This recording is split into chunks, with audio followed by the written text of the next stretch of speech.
Well, hello everyone. Good morning, good afternoon, good evening, wherever you are in the world. My name is Jason Levine, and thank you so much for joining me today, a little bit late on the Friday Masterclass, where we'll be covering a couple of cool features just announced at the NAB conference earlier this week in Las Vegas. And if you caught the Firefly and video stream yesterday, you saw a bit of text-based editing in Premiere Pro, a new AI-assisted workflow for leveraging the already awesome transcription and captions workflow, kind of taking it to the next level and allowing you essentially to make a rough cut, or in some cases, maybe make your final cut,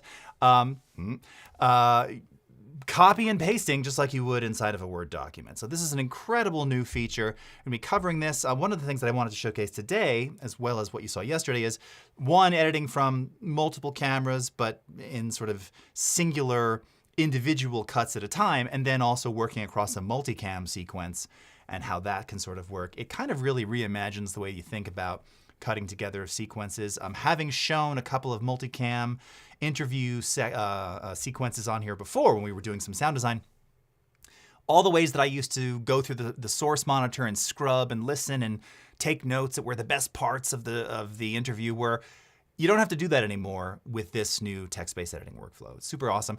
And then we're going to cover a couple of cool user-requested features in After Effects, one of which has also been available in beta too. So very excited to talk about that. And that, of course, is the Properties panel, as well as selectable track mats. So as always, thank you so much for sticking around. Again, apologies for the delay. See, we've got Umacorn, Valder, Gino, Pierre-Julien, Christelle, Esteban, that's awesome. Patrick, Peter, Gareth, great to see you all here. Cody, thank you so much. All right, ooh, lots of names today. Okay, very good. And of course, in a moment when there would be some technical glitch, but you know, these things happen. So let's go ahead and bounce over to Premiere Pro, and let's get started here, shall we? Okay. All right. Now, you're already looking at the multicam sequence. We're going to come back to this. I just want to sort of start where we started yesterday. So again, for those who were tuned in yesterday, first 15 minutes or so, repeat. And then we're going to cut into the multicam bit. But this is, I think this is a little bit easier to digest for newcomers to Premiere Pro, or even again, if you're just sort of new to this feature, working with the text panel here to get started. So we have a couple of clips here. I'm going to select all of these inside of the import panel. And then, as you've seen before in the import panel, you have a couple of different options here. Now, I want to point out again, I am using the Premiere Pro beta. Also worth pointing out, if you don't have the beta installed already, everybody has access to the beta apps via the Creative Cloud desktop app. You will find it along the left-hand side here under Beta Apps, and then you can simply download all of the video and audio betas directly. These can also coexist side by side. Not a problem. If you've got your release version of Premiere After Effects installed, you can safely install the betas as well. So if you're not checking out the betas, it's a lot of fun. Now, they are betas, and what goes along with that, of course, at times are some of the things that go along with betas. You might have an error. You might have something may happen. It will likely happen here today. So, but you get to see features early on. You get to sort of comment about them. It's a cool way to get involved with the community as we're developing these things, and you could have seen the development of this happening as well. Okay, so again, now nothing particularly new or unfamiliar here, except that now inside of the import settings panel, you'll see that we have the option to do automatic transcription. So this is great because it'll do the transcription upon import, especially if you know that you're going to be using this feature.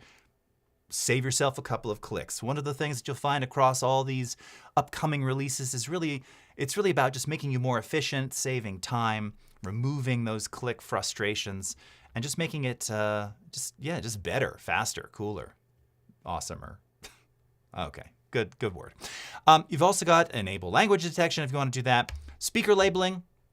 So in this case, we have an interviewer and the interviewee. If you've got multiple people on camera, yes, it can automatically detect speakers. Again, we've already been doing this as part of the transcribe process. You just had to enable that. Here you can now do it directly on import. And then let's go ahead and auto-transcribe all imported clips. Go ahead and import, and it's going to start doing its thing. Okay, we'll pull up sequence 1 here. And actually, we don't need these clips. So I'm going to take them out of there. All right. So you can see it's doing the transcribing in the background here. I'm going to take a quick drink. It's pretty fast. It's also worth pointing out, if you're new to this, in the early versions of this, it would be doing the transcribing via the cloud. Now, of course, it does it on device. And with the luck I'm having this morning, hopefully this is all going to complete. By the way, you can, of course, start working with this content directly. Let's see what the progress is looking like here. I should also point out I decided to update things when I got back late last night. So this should be fun. Okay, so it's auto-transcribing. I'm going to give it a couple more seconds, and then I may just move on to multicam because that should be finishing already. Super. Come on, man. All right. Give it a few more seconds here. I'm going to let that actually process in the background. That's what I'm going to do. Let's come back to our friend Jolene here. All right. So you're going to get the ability here to see this kind of in the slightly more. Oh, did it just finish? Hold on. It may have just finished there. Let's see. No, it's still going. Okay. You're going to get to see this in a slightly more advanced fashion, but that's fine. If you were tuning in yesterday, this is great. You're just going to see one more element of how this can work in a multicam environment. So here we have 3 cameras with our friend Jolene here. And one of the things that I've done, again, I already skipped ahead and did this because we're going to come back to this. I'll come back to the original one originally a little bit later. I've gone ahead and named the interviewer and Jolene. So this is that same process that you just saw, being able to select different speakers. It's now going to do this on the import. And as you can see, I can start to play this and we can kind of listen to what's happening here. What makes colors so unique? Well, that's such a fundamental question that All right. So already, this just looks cool. This is a cool way to work. So I have my 3 cameras. I have them synced. I have them transcribed. And I'm in essentially the source monitor here, and I'm seeing the entire transcript. So I want to start this little edit that we're doing where she talks about the mystery of color. So from within the search panel and transcript here, I'm going to type mystery. It's going to identify all the places where we have mystery. And then you can see here, it's a mystery because color is the only sense. So I want to start with this. So I'm simply going to select, all right, and then we have a couple of different ways to bring this into the timeline. I can insert via the insert button, or I can use the standard keyboard shortcut comma, and it does just that. It now inserts that into the timeline. All right, and again, we can play this back. experiences. We can scrub from here. It follows along as we do that. And you might also notice these little ellipses inside of the transcription.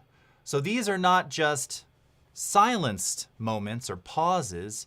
These also indicate the sort of little pause mouth glottal sounds. And it even gives you a real-time indicator here, a little heads-up indicator, of the duration of those things. So you also have the ability, we'll get to that in a bit, of removing those. But I want to show you in the meantime, as you're going through your transcription here, one of the really nice things that we've done in here, if you look under pauses, going to the little flyout menu here, set pause length. I think the default is 0.75. Your transcript will only show pauses of this length or more. So you can determine what that is. As I drag this, so make it slower or faster, 0.22 seconds, you'll see that it's dynamically adjusting in the transcript as well. All right. So this is super cool, the ability to identify those things straight up. Now, again, we're not worried about all the minutia. We'll cut those out later and you'll see how that all works. Right now, we're just trying to assemble the story. So the key here is, if I were actually watching this, I would likely be watching this in the source monitor, probably at 1.5, maybe 1.75x. Beyond like 2x, I can't really understand very well. So, or maybe it's 2x, 4x. Faster, but there's a limit to where I can really understand, finding the bit that I want and then inserting that section about mystery. But I don't have to do that here because in this case, I can just see it visually. So I want to cut now to a section where she talks about a red apple. Now this is another one of those great things where, again, I type in red and we can see right here in the transcript where she's referencing a red apple. All right, and I can find the exact moment that I want. And you can even say here, he says, sorry, let's take it back from the colors. So again, we can find the best section, the best moment. We don't have to listen to it all. We can if we want to. Oh, and here's one of those little ignores. Here we go. Let's just ignore that. A red apple is not truly red, but rather a reflection of red light that we then paint with our memory. We compare it to every apple we've seen before. We see with our brains, not our eyes. I love this. Again, why is this so cool? Well, because she did this a couple of times, right? She said the same thing a couple of times, but now we can see this is the best one. Or maybe there was one in the middle that was great, but maybe she stumbled on the last one or the whatever. Visually, we can identify where that is. We can make that selection, and we can add that into our timeline, just like that. All right, super, super cool. And you get the idea. We can kind of keep doing this. Now, one of the other things that we can do across this is that we also have the ability to bring in, say, another multicam sequence where we also have a transcription. And again, here we can kind of, let's get rid of red. We're not searching on red here. And we want to sort of talk about, she says something about the oldest thing in the universe is light, all right? So same thing here. I can now identify where that is. I can come in here. We can make our selection. I can go ahead and insert, and now it inserts that into the timeline. And in the meantime, if we want to kind of see what this is looking and sounding like, let's go ahead and play this. It's a mystery because color is the only sense that cannot be confirmed by another one of our senses. We can use our other senses such as touch, taste, smell, and sound to verify or confirm the existence of objects and experiences. A red apple is not truly red, but and this is, you imagine, where we could switch the camera. Again, now notice this isn't nested yet, so we can do that after the fact. We're not confined to camera one here. That's the cool thing. All the cameras are still there. Let's shuttle ahead to our next guest here. We see with our brains, not our eyes. The oldest thing in the universe is light from the Big Bang that we can still see with radio eyes. Everything, everyone, and... Okay, you get the idea. And in this case, this is camera 3 or 4. Obviously, we'd switch this over. The point is that now that we've assembled this, and I see Val there just said, oh, I feel like I just got a couple of years of my life back without having to manually select each part and insert to the timeline. Yeah. Now, I know yesterday during our AI stream, some people are saying, well, the thing is, what about, it can be a little abrupt or the cuts can be a bit sticky or whatever. Yeah, this is, first of all, we're doing a rough cut here.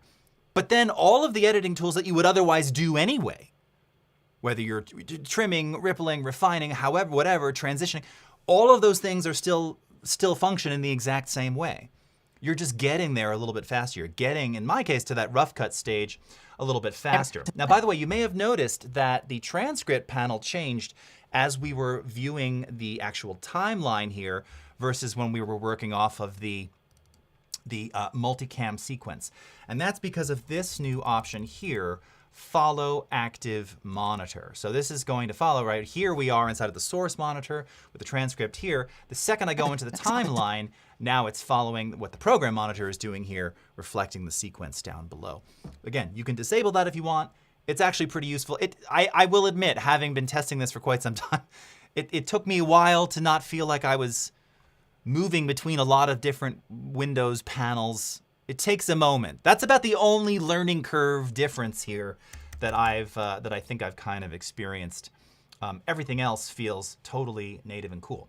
All right, so let's talk a little bit about those pauses and some of those things. So let's go back to here. I want to listen to this again. Mystery because color is the only sense. Now, again, maybe I don't want that pause in there. Maybe I don't like that. So we can remove some of that here. A mystery because color is the only sense that cannot. Right. Now, maybe that's a little abrupt. Again, we can adjust that, we can refine it, but what it actually does is an automatic ripple right there. Let's take another listen here. Verify or confirm. That's a long breath right there. We don't want that. So let's take that out. Verify or confirm the sound to verify or confirm the... That's a good one. Now again, yes, you have the jump cut look there, opportunity to change camera, maybe add in some B-roll. The point is, it's identifying all of those areas for you.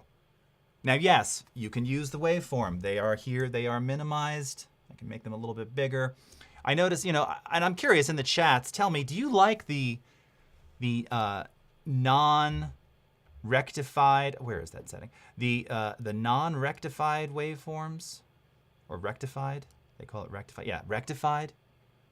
Do you like this view where you're only seeing the top half? I don't. This drives me nuts. I need to see the whole waveform. Now again, in terms of finding pauses and silence, yes, you can sort of identify them. I actually find that it's just easier to see it like, in this view. But the point is now that visually you can see and identify all of those things right here inside of the transcript. So this process becomes extremely easy, extremely fast. And then again, once we are ready, all right, to do this, let's do this thing.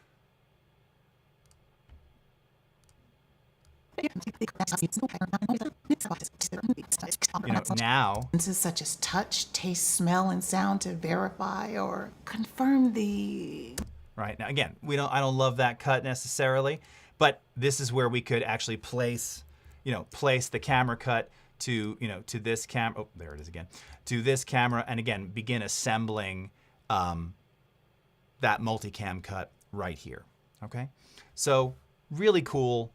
Really changes the way you're going to think about editing and beginning those rough cuts. Oh my gosh, I don't know why this is taking so long for some reason today. It's going a lot faster now. It's awesome. And the more that I've been playing with this, I think about how I've been doing things in the past. Like you saw, we were working on those podcasts live from Max.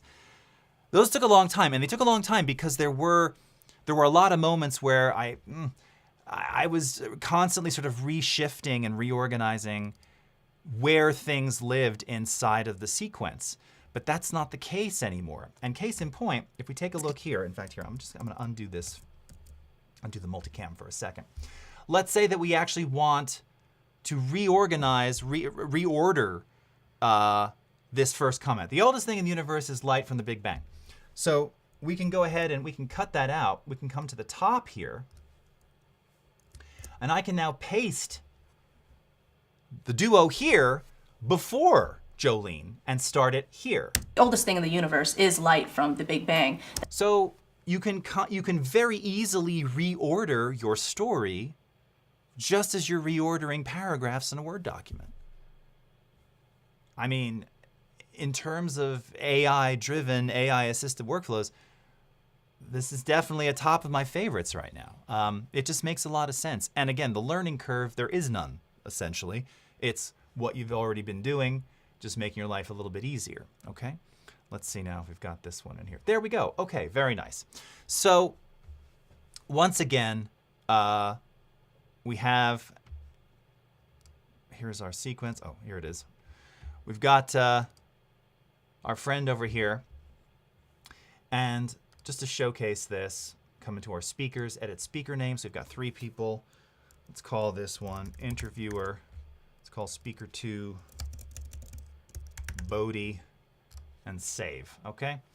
And again, just in terms of like assembling story, you get the idea. Now I'm not gonna spend a lot of time on this. You kind of get the idea. I don't think actually the multicam thing made it any more or less complex, but it's the same idea here where we can use the same sort of search terms.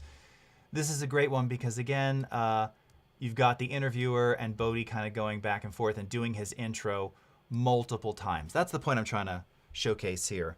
All right, so just play it. Okay. I'm Michael Bodhi, and do you want the whole title? Sorry. Yeah. Okay. Right. So again, this is where you'd be watching in the source monitor and scrubbing through and like, where is it?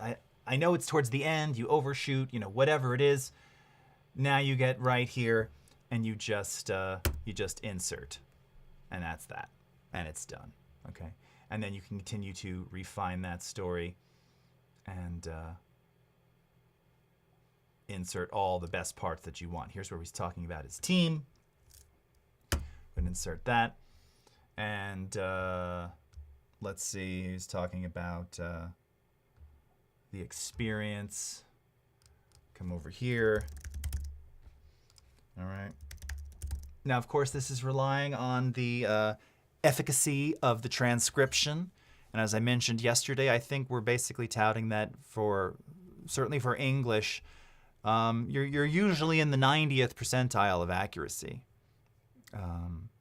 And someone also asked yesterday on stream, does it have to be perfectly recorded MKH 416 boom mics or perfect lavs?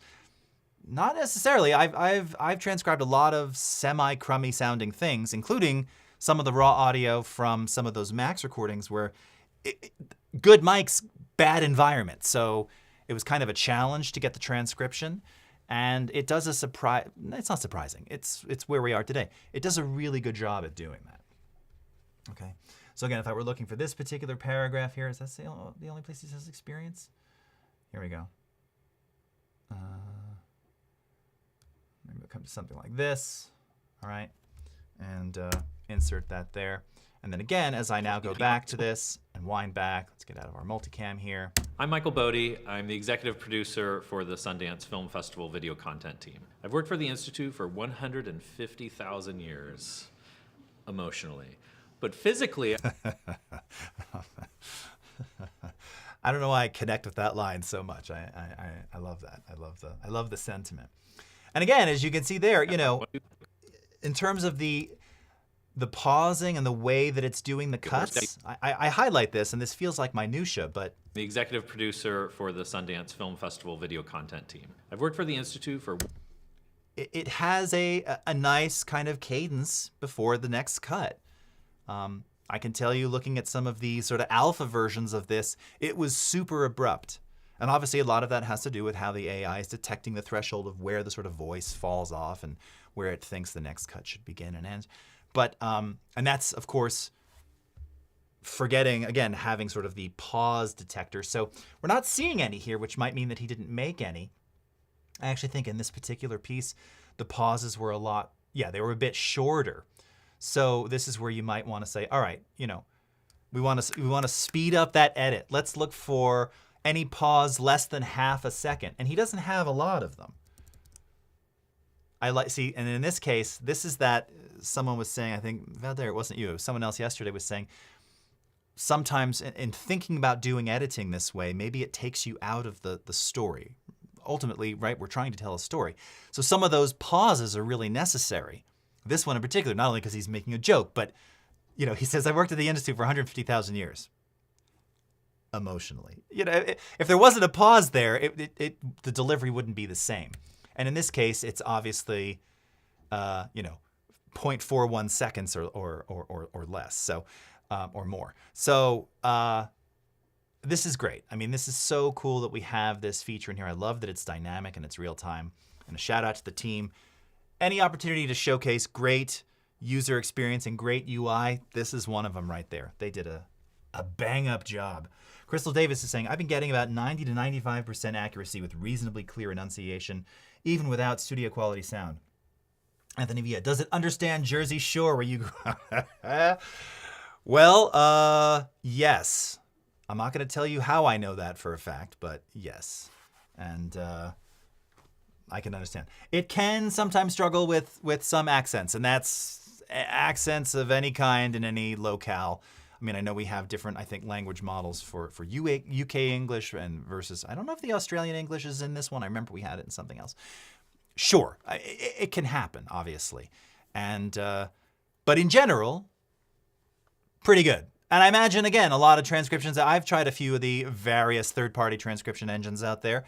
Sure, if you throw on a super thick accent in whatever language you're speaking, you can throw it off a bit. So is it always perfect? No. Do we make it super easy to edit and even, again, find common terms and things so that you can edit them across the board if it detected them incorrectly because someone consistently said them a certain way? Yes. And that's kind of the real benefit of this. Okay. So we've got about 20 minutes here, so I need to kind of move along to After Effects. So that, again, very abrupt, very fast, but I think you get the idea and sort of showcasing the power of of text-based editing here used in conjunction with the already awesome text panel transcription. And then of course, once you have all of this, you can also simultaneously create captions from the transcript. So this is something which we've been doing for quite some time, but you've got your captions now. The oldest thing in the universe is light from the Big Bang that we can still see with radio eyes. Everything, everyone, and everywhere that we see, what we're really And like I mentioned, this would be a perfect opportunity here where, in this case, that pause right there, that pause is bothering me now. For whatever reason, it's not detecting that pause. It's because I just changed the default time there. I'd probably cut that out. Or maybe that's an opportunity to, again, kick up the music and go to some B-roll. But once you've got your captions in there, now, of course, all of those become editable via the Essential Graphics panel. By the way, for those of you who haven't, seen the editing of the captions, just come over here, go into Edit, okay, and then you can change, obviously, the appearance, the font. Highly recommend changing this.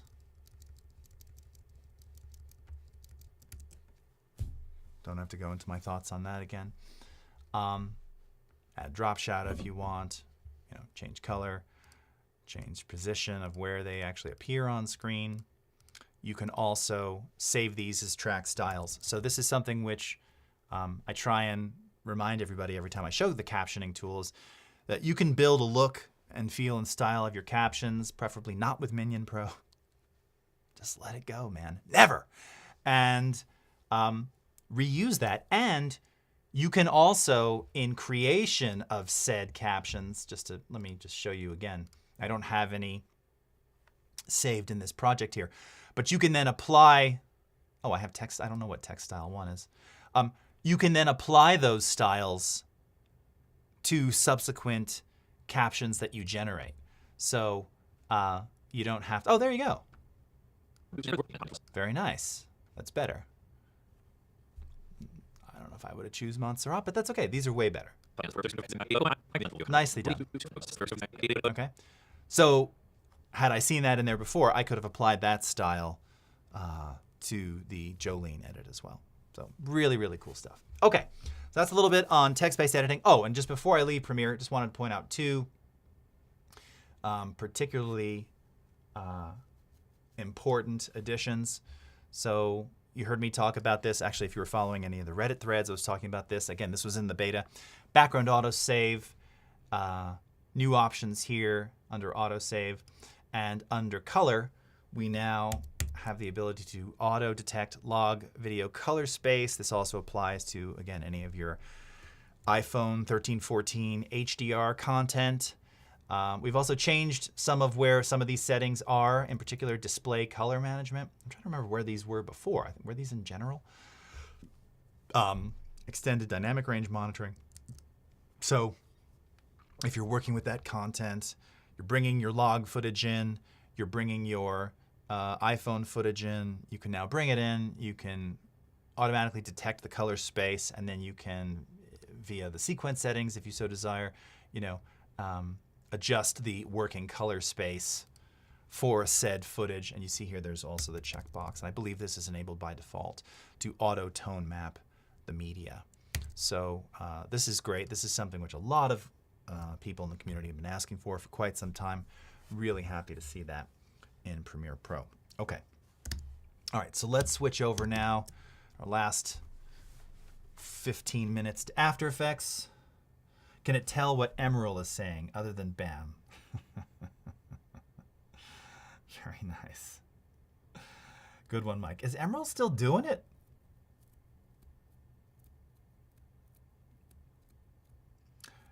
Question from YouTube. Is it necessary to learn Audition for Audio Enhanced? No, not at all. And I don't know if they're talking about the podcast.adobe.com beta AI awesome feature, podcast enhance, but no, that's just upload an audio file and it automatically enhances. It just makes it sound better. If you're actually talking about how to mix audio, and I mean, enhance can mean many things. Do you have to learn Audition? No, you can do a lot of that in Premiere too. It just depends how and what you're looking to do. But as far as if you are talking about the Adobe Podcast Enhance feature, there's no nothing at the moment. It's a beta, but it's really impressive. And you just take your audio, you upload it to Podcast Enhance, and it returns a cleaned up, very nice sounding file for you. And then you can resynchronize that right back into your timeline and work sort of efficiently with that. Okay, so let's talk about the Properties panel. Here we are in After Effects. Again, this is coming very, very soon. And really the key here is trying to, well, first of all, Properties panel, you will know if you work in Photoshop, Illustrator, I believe, among other Adobe apps. And the idea here is to be able to allow you to get to the properties of things that you need very, very quickly. If you know After Effects, if you've taken some of the great courses by my friend Aaron Stern and many others, Evan Abrams, you'll know that After Effects, and you know this watching me, I am a keyboard shortcut nitwit. My brain just doesn't retain keyboard shortcuts, largely because for years we used to demo this stuff in all the native languages in various countries. So the shortcuts didn't help me most of the time because the keyboard configurations would be different. So I just learned by menu item. But there were some that you kind of needed to know. And in particular, as I look at this little animation here, you can see we've got this little wiggly yellow divider line. And if I wanted to change the color of that line, well, I can see I've got my zigzag line here. So I would come over here and I would twirl down and I go into contents and I go, okay, it's not there. And I go into shape. Okay, it's not there. I go into path. No, it's not there. It's under zigzag. No, it's not under zigzag. It's under stroke. Ah, there it is.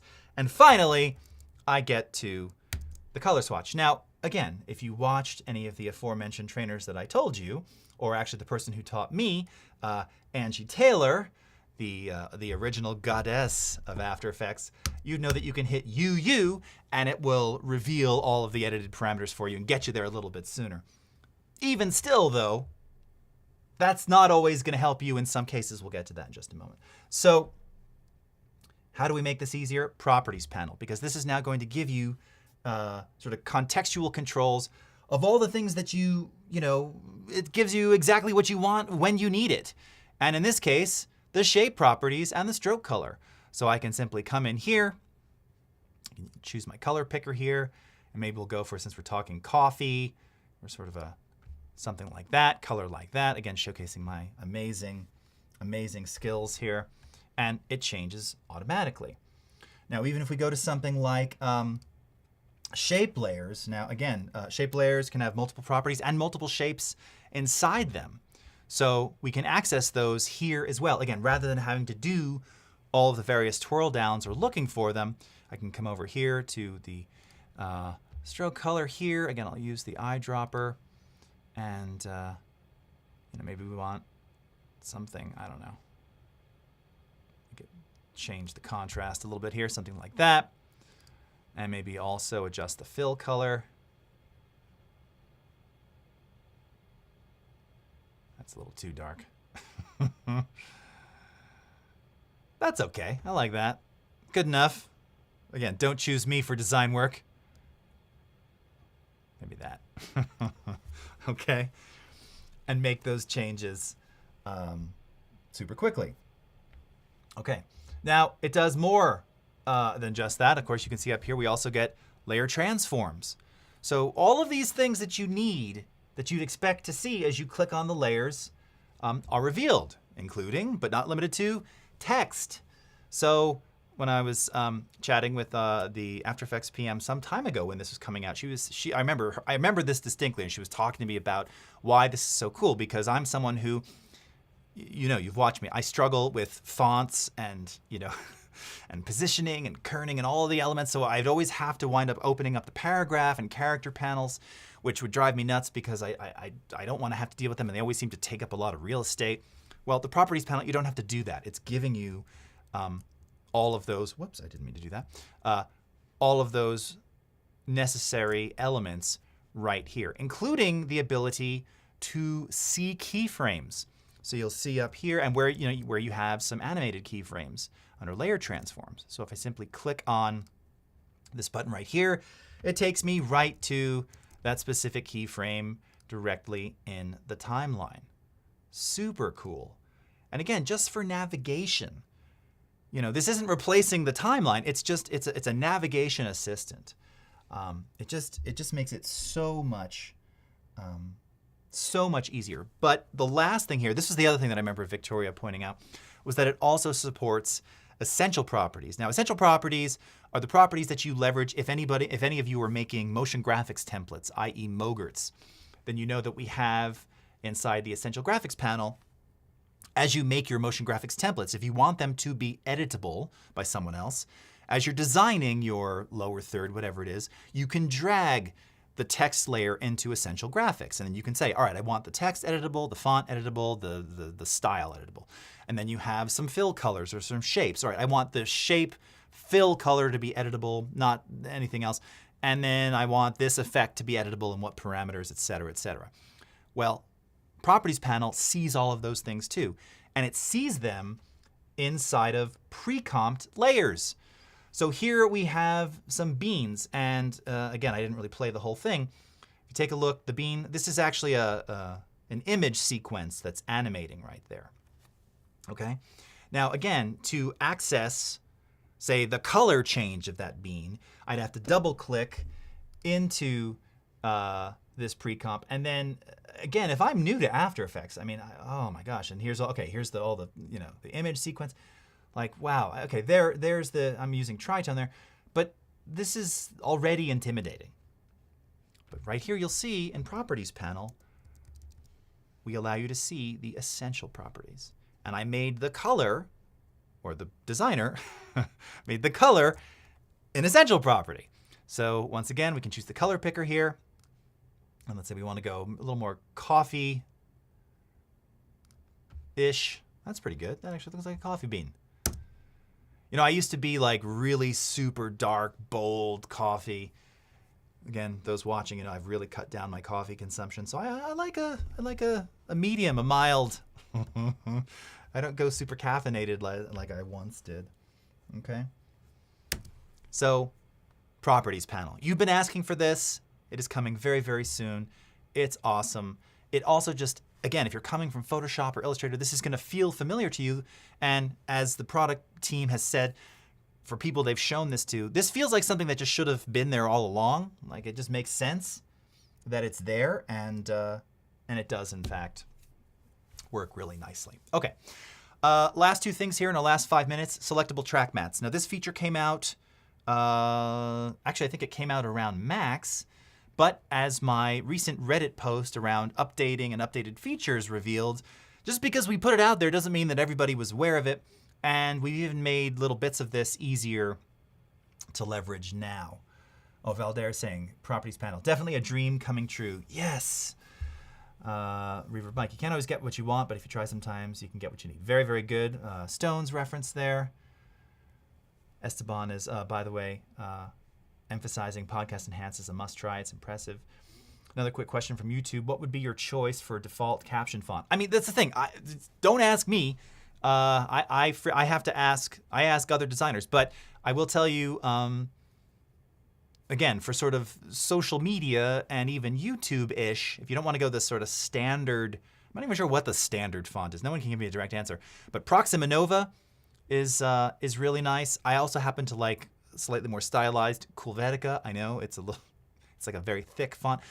For most captions though, I actually, for my own stuff, I use Futura. And not super thin. I don't know if I use bold, maybe medium, regular, I can't remember. But Futura that's my go-to for everything. That's my favorite font, used all over Beatles Apple record releases, 68 to 72. It's just a classic, it's beautiful, non-serif. I love it. I love Futura. But Proxima Nova I know is like very popular on TikTok and Instagram. Anything but Minion Pro, basically. I'm sure the Minion Pro creators are really nice people. I don't mean to knock them all the time. Okay. Shoot, it's 2.5 minutes here. Okay. Track mats.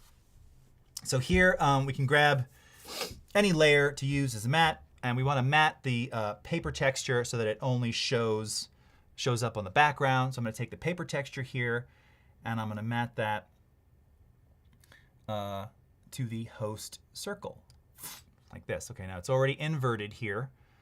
All right, so you can get this side, and we're going to turn the host circle on, and cool. All right, so now we want to mat the host inside the circle.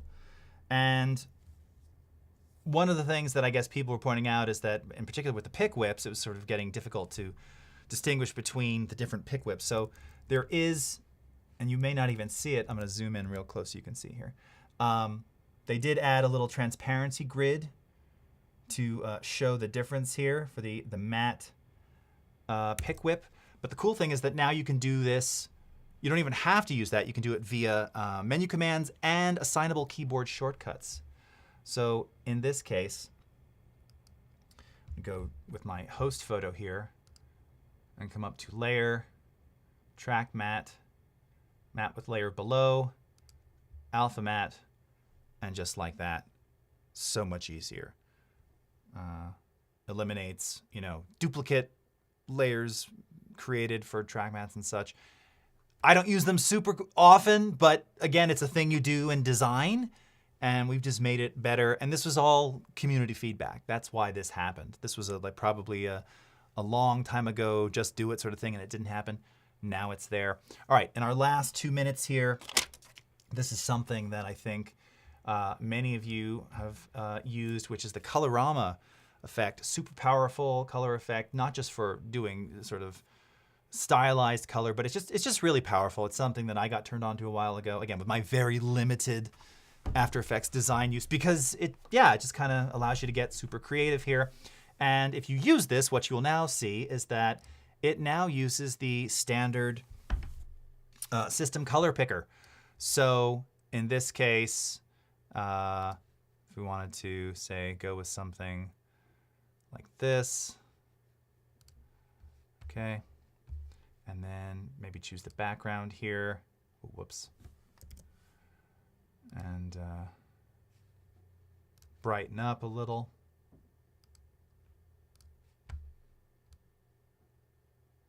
Like that. Okay. Colorama, real simple, real easy. By the way, you'll notice too, just the performance with every iteration of After Effects, being able to sort of scrub immediately into real time. It's fabulous. I mean, for someone who's been playing with it for 23 years, I consider myself a user, but not I'm not a designer. So, I add a wiggle to something. I still think that's cool. This app is just feeling more and more fluid, more and more welcoming. Again, removing a lot of the pain. And that's what things like Properties Panel and Selectable Track Mats do. It makes it more inviting to newcomers, but also just kind of takes away the pain of doing traditional sort of things by revealing those things and making them a lot easier to everybody. So everyone, thank you so much for your patience today. Again, apologies for the late start. We'll be back in 2 weeks. We're on tour next week. So if you're in the Seattle area or in San Francisco, you can come visit me and some of my colleagues and my newest colleague, Esteban Toro, Senior Community Manager for Video, at the Seattle offices on Tuesday. I don't know what the date that is. The 25th, I think. Yeah, Tuesday the 25th, 6 p.m. You can register if you go to our Adobe Events page. Also, the San Francisco office, 601 Townsend, same event, 6 p.m. there. And I'll be traveling back Friday, so we'll be on replay. See you in a couple weeks. Until then, have a great rest of your morning, afternoon, evening, wherever you are in the world, and we'll see you again next time. Take care, everybody. Bye-bye.